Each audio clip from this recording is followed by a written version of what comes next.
సమగ్ర విశ్లేషణ అందించడానికి అనలిస్ట్ ఎంజీ రావు గారు మనతో జాయిన్ అయ్యారు. నమస్తే ఎంజీ రావు గారు. బంగ్లాదేశ్లో చైనా రెండవ ప్రపంచ యుద్ధ కాలం నాటి ఎయిర్ బేస్ను ఓపెన్ చేస్తూ ఉన్నట్టు సమాచారం. అలానే బంగ్లాదేశ్కి JF-10 ఫైటర్స్ను అందించడానికి సిద్ధమవుతోంది. బంగ్లా ద్వారా ఇండియాలోని ఈశాన్య రాష్ట్రాలపై ఫోకస్ చేస్తోంది చైనా. దీంతో పాటు బంగ్లాదేశ్కు అణు రియాక్టర్ల నిర్మాణంలో కూడా సహాయం చేయడానికి సిద్ధమవుతోంది అనేది సమాచారం. అంటే బంగ్లాదేశ్ మరో పాకిస్తాన్లా మనకు పక్కలో బలెంలా మారుతుందా? చైనా ఇంతలా బంగ్లాదేశ్లోకి ఎలా చుచ్చుకొస్తోంది అండ్ భారత్ దీన్ని డీల్ చేయగలుగుతుందా అంటే ఏం చెప్తారు ఎంజీ రావు గారు? ఎస్ అండి, ఇప్పుడు భారతదేశం పాకిస్తాన్ను నానా తంటాలు పడుతున్నాం. పాకిస్తాన్తో 5 యుద్ధాలు చేసాం 2025 యుద్ధం నాటికి. ఇది పాకిస్తాన్ ఇప్పుడు అణ్వస్త్ర దేశం, ఆడి పిచ్చోడి చేతిలో రాళ్ళున్నాయి. ఇప్పుడు చైనా ఈ భారతదేశానికి తూర్పును కూడా మరో పాకం తయారు చేస్తుందా అనేది పెద్ద ప్రశ్న. ఏ విధంగా అణ్వస్త్రాలు ఇవ్వబోతుందా? అణ్వస్త్రాలు అంటే అది డెవలప్ చేసుకునేటట్టు ఒకప్పుడు పాకిస్తాన్కి అది క్లాండెస్టైన్గా ఇచ్చింది, అలాగే బంగ్లాదేశ్కి ఇవ్వబోతుందా? రెండవ ప్రపంచ యుద్ధం నాటి లేల్మోనోహాట్ అనే ఒక ఎయిర్ బేస్ని మళ్ళీ అది పునరుద్ధరిస్తుంది 40 సంవత్సరాల తర్వాత బంగ్లాదేశ్లో. ఈ లేల్మోనోహాట్ అనేది గోల్డెన్ నెక్, మన చికెన్ నెక్ దగ్గరలో కారిడార్కి, సిల్హౌటీ కారిడార్కి దగ్గరలో ఉంటుంది, సిలిగురి కారిడార్కి. ఈ రెండు రీసెంట్గా స్టెప్లు వేసింది. ఎందుకు అనేది ఇక్కడ క్వశ్చన్ అండి. బంగ్లాదేశ్ ఎందుకు చైనాకు లొంగుతుంది? భారతదేశంతో సాంస్కృతికంగా సంబంధాలు ఉన్నాయి, భారతదేశం వల్లే అది అవతరించింది. భారతదేశం లేకపోతే బంగ్లాదేశ్ లేదు. భారతదేశంతోనే 4096 కిలోమీటర్ల బౌండరీని మనం షేర్ చేసుకుంటున్నాం. అసలు చైనాతో సంబంధం లేదు. హిందూ మహాసముద్రంలో బంగాళాఖాతంలో ఉన్నాం, అసలు పసిఫిక్ ఓషన్తో సంబంధం లేదు. ఇలాంటప్పుడు చైనాకి ఎందుకు లొంగుతుంది బంగ్లాదేశ్? ఈ ప్రశ్నలకి సమాధానం చాలా అవసరం అండి. ఎందుకంటే మరో పాకిస్తాను మనకి ఈ వెస్ట్ బెంగాల్ తూర్పున తయారవుతుంది. ఇప్పుడే ఒక పాకిస్తాన్కి తట్టుకోలేకపోతున్నాం, ఇంకో పాకిస్తాన్ వస్తే అసలు భారతదేశం సూపర్ పవర్ అవ్వడానికి రెండు అడ్డగించేస్తే ఎక్కడ అవుతామండి మనం? అందువల్ల ఇప్పుడు చైనా ఏం చేస్తుంది అంటే, చైనా ఏంటంటే పాకిస్తాన్కి అణ్వస్త్రాలు ఇచ్చినట్టు బంగ్లాదేశ్ కూడా వచ్చే దశాబ్దాలు 1-2 దశాబ్దాల్లో దానికి అణ్వస్త్రాలు డెవలప్ చేసుకుని శక్తి సామర్థ్యం ఇవ్వడానికి అది చాలా రహస్యంగా ప్రయత్నం చేస్తుంది. ఇప్పుడు మన కలకట్టా సమీపానికి భారత బోర్డర్కి దగ్గరలోనే రోపూర్ అనే ఒక అణు రియాక్టర్ నిర్మాణం కొనసాగుతుంది. అది పూర్తి కావస్తుంది, $2 బిలియన్ ప్రాజెక్టు. ఇది 2025లో చైనా బంగ్లాదేశ్ కలిసి న్యూక్లియర్ కోఆపరేషన్ అగ్రిమెంట్ చేసుకుని ఈ అగ్రిమెంట్ ప్రకారం అది డెవలప్ చేస్తున్నారు. అది 700 మెగావాట్ల ఎలక్ట్రిసిటీ ప్రాజెక్టు. ఇందులో ప్రొడ్యూస్ అయ్యే ప్లూటోనియం కానీ, యురేనియం, హైగ్రేడ్ యురేనియం కానీ ఇది న్యూక్లియర్ బాంబులు తయారు చేయడానికి ఉపయోగిస్తుంది. ఒక చిన్న టెక్నాలజీ అవసరం అవుతుంది, అదేంటంటే హైలీ ఎన్రిచ్మెంట్ అని. అది ఒక్కటే సీక్రెట్గా తెచ్చుకుంటే ఇటు పాకిస్తాన్ నుంచి కానీ చైనా నుంచి ద్వారా కానీ, చైనా డైరెక్ట్గా ఇవ్వకపోయినా ఇటు నార్త్ కొరియా ద్వారా లేదా పాకిస్తాన్ ద్వారా ఈ బంగ్లాదేశ్కి అందిస్తుంది. ఇలా అందిస్తే అది న్యూక్లియర్ పవర్ కంట్రీ అయిపోతుంది. దాని దగ్గర కూడా న్యూక్లియర్ బాంబులు ఉంటే ఇంకా మనం అటాక్ చేయలేని పరిస్థితి. ఇప్పుడు బంగ్లాదేశ్ ఇప్పుడు పాకిస్తాన్ విషయంలో ఇబ్బంది పడుతున్నట్టు. సో ఈ విధంగా దాన్ని అణ్వస్త్ర దేశంగా తయారు చేయడానికి చైనా అన్ని పావులు కదుపుతుంది, ఇండియా జాగ్రత్తగా ఉండాలి. ఇక రెండో విషయం ఏంటంటే, రెండవ ప్రపంచ యుద్ధం నాటి ఎయిర్ బేస్ మన సిలిగురి కారిడార్ చికెన్ నెక్ దగ్గరలో కింద ఉంటుందన్నమాట, లాల్మోనిహాట్ అని. ఈ ఎయిర్ బేస్ని చైనా పునరుద్ధరిస్తుంది. ఎందుకు పునరుద్ధరిస్తుంది? భారత చైనాల మధ్య యుద్ధం అంటూ వస్తే, లేకపోతే బంగ్లాదేశ్తో వివాదాలు వస్తే, లేకపోతే భారత్ పాకిస్తాన్ దెబ్బలాడుకుంటుంటే ఇక్కడ ఇది ఎయిర్ బేస్ దగ్గర చైనా యుద్ధ విమానాలు దిగడానికి ఇది చాలా ప్రమాద గంటికలు. అంటే కలకట్టా దగ్గరలో యుద్ధ విమానాలు దిగిపోతాయి అనమాట ఈ సిలిగురి చికెన్ నెక్ దగ్గర. ఇంకేముందండి, ఇంకా ఇండియా ఎక్కడ ఓడించగలిగిద్ది? ఈ ఎయిర్ బేస్ పునరుద్ధరణ ఇప్పుడు చేయవలసిన అవసరం ఏంటి బంగ్లాదేశ్కి? అది కూడా చైనా ప్రమోట్ చేస్తే చైనా డబ్బులతో.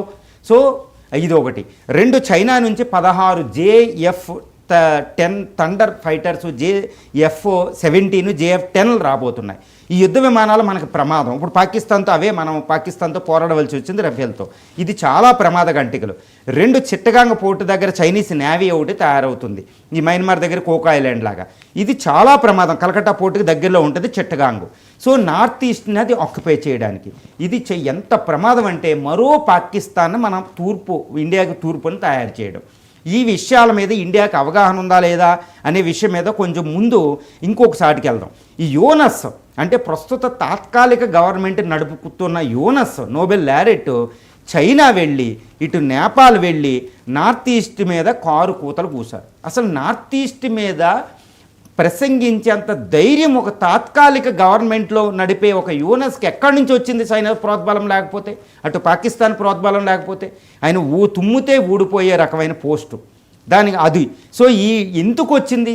ఆయన నేపాల్, నార్త్ ఈస్ట్, బంగ్లాదేశ్ మధ్య ఎకనామిక్ రిలేషన్ పెట్టుకుంటారంట. అంటే నార్త్ ఈస్ట్ని భారతదేశంలో భాగం కాదా ఆయన దృష్టిలో? అంటే సెపరేట్ కంట్రీ చేసేసాడు ఆయన.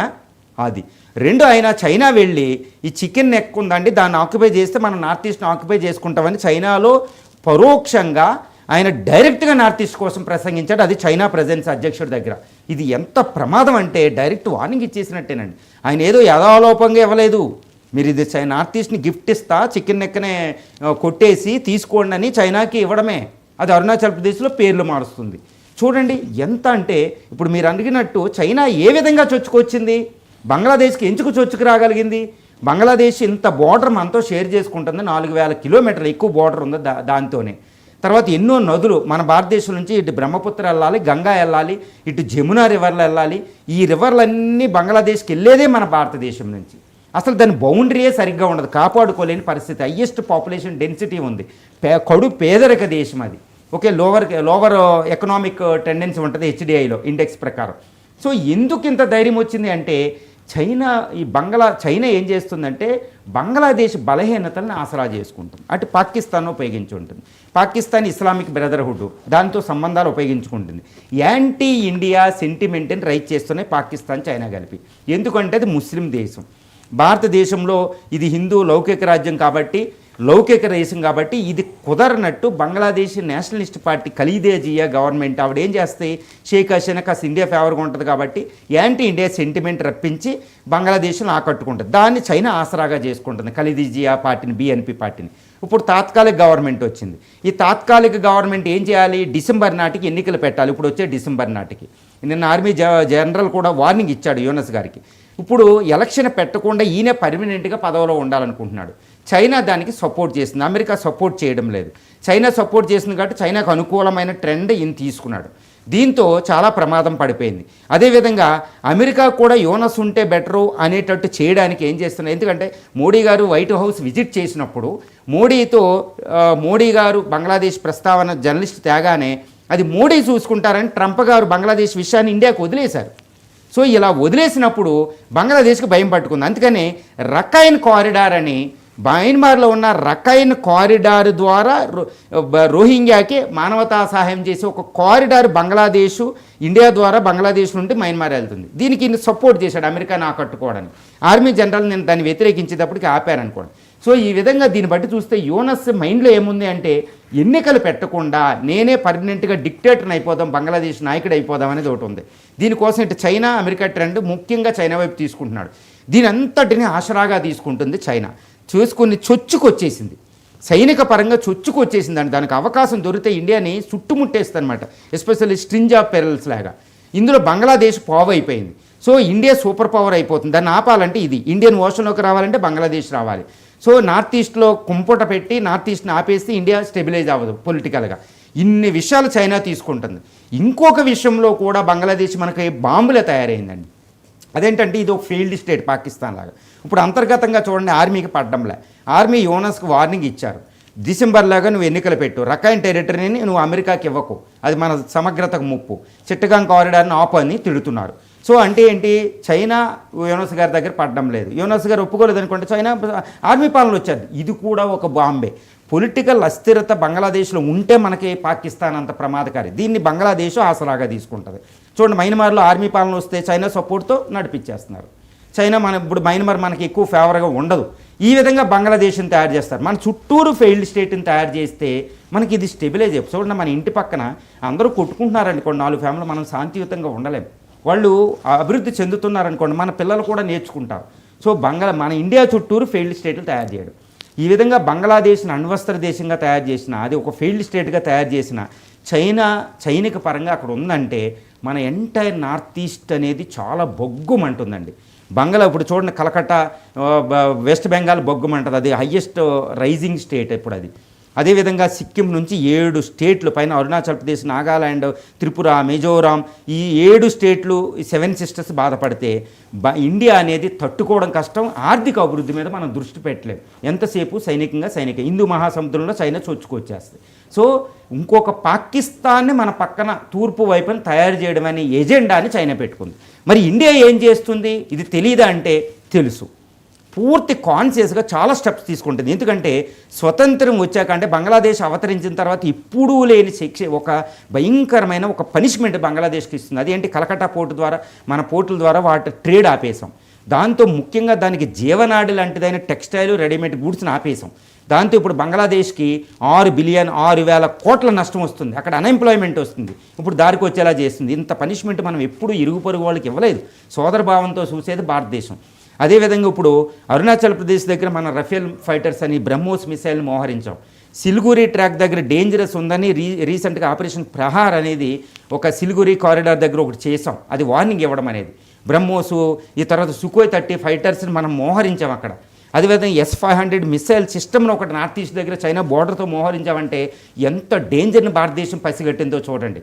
సో అదేవిధంగా మరి నిన్న అస్సాం ముఖ్యమంత్రి కూడా ఒక చెప్తున్నారు, బిశ్వాస్ శర్మ గారు, మీకు ఒక్క చికెన్ కారిడార్ కోసం మాట్లాడుతున్నారు, మీకు రంగపూర్ అని చిట్టగాంగ్ దగ్గర ఉన్న 2 కారిడార్, 3 చికెన్ కారిడార్లు ఉన్నాయి అని చాలా సివియర్ వార్నింగ్ నిన్న అస్సాం చీఫ్ మినిస్టర్ ఇచ్చారంటే దాని పరిస్థితి అవగతం చేసుకోవచ్చు. అజిత్ దోవల్ గారు కూడా చాలాసార్లు ఆ బోర్డర్ ఏరియాకి విజిట్ చేసి చాలా శక్తివంతంగా మన బోర్డర్ను ఒకవేళ చైనా ఎక్కువ కుయుక్తులెత్తే చేయడానికి చూస్తున్నారు. అంతర్జాతీయ చట్టాల ప్రకారం బంగ్లాదేశ్లో షేక్ హసీనా గవర్నమెంట్ పునరుద్ధరించి అక్కడ ప్రజాస్వామ్య పునరుద్ధరణ ఉంటే మనకి చైనాను అడ్డుకోవచ్చు అనే రీతిలో భారతదేశం ఒక అద్భుతమైన దౌత్యనీతి ఇటు యూరోపియన్ యూనియన్ కంట్రీస్, అమెరికాతోటి అమలు జరుపుతుంది. ఇది బంగ్లాదేశ్ అనేది ఒక తీవ్ర ప్రమాదభరిత మరో పాకిస్తాన్గా తయారవుతుంది. కాబట్టి భారతదేశం ఎప్పుడూ కూడా అలర్ట్గా ఉండడం అనేది చాలా ఇంపార్టెంట్ అండి ఇక్కడ. రైట్.